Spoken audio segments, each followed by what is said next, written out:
আমি 14 বছর কারাবরণ করার পর মুক্ত হয়ে আমি আমার নিজ এলাকায় যাওয়ার জন্য এখানে উপস্থিত হয়েছি।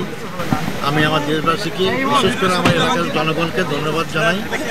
আমার জন্য যারা রোজা রেখেছেন, নামাজ পড়েছেন, মানত করেছেন, কাবা শরীফে গিলাফে ধরে কান্নাকাটি করেছেন, তাদের দোয়া আল্লাহ কবুল করেছেন। দেশও স্বাধীন হয়েছে নতুন করে, আমি মুক্ত হয়েছি। আমি এখন মুক্ত, আমি এখন স্বাধীন, আমি এখন নিজের মতামত নিজে প্রকাশ করতে পারি। আল্লাহ শুকরিয়া আদায় করি। কার জনসংখ্যা থাকলে কেউ পালায় যায়? জনসংখ্যা থাকলে কেউ পালায় না, জনগণই তাকে রক্ষা করে। আমরা পালাইনি, আমাদের কেউ পালায়নি। আমাদের মীর কাসেম আলী সাহেব এই মামলা যখন শুরু হয় তখন আমেরিকায় ছিলেন, ওনাকে বলা হয়েছে আপনি আসবেন না। উনিকে আমি তো কোনো অপরাধ করিনি, আমি আমার দেশেই মরবো। উনি দেশে আসছেন, আর যারা বড় বড় কথা বলেছেন তারা দেশ ছেড়ে পালিয়ে গেছে। জি জি,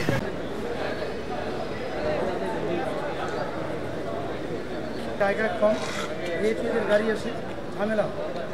তাহলে ভাই ওই পাশে এক সাইডে দাঁড়া সরালে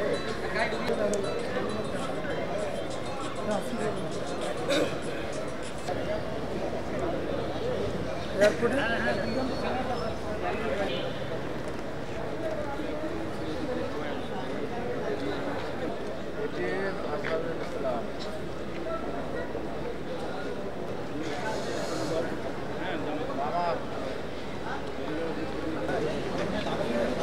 ঘুরে হেরে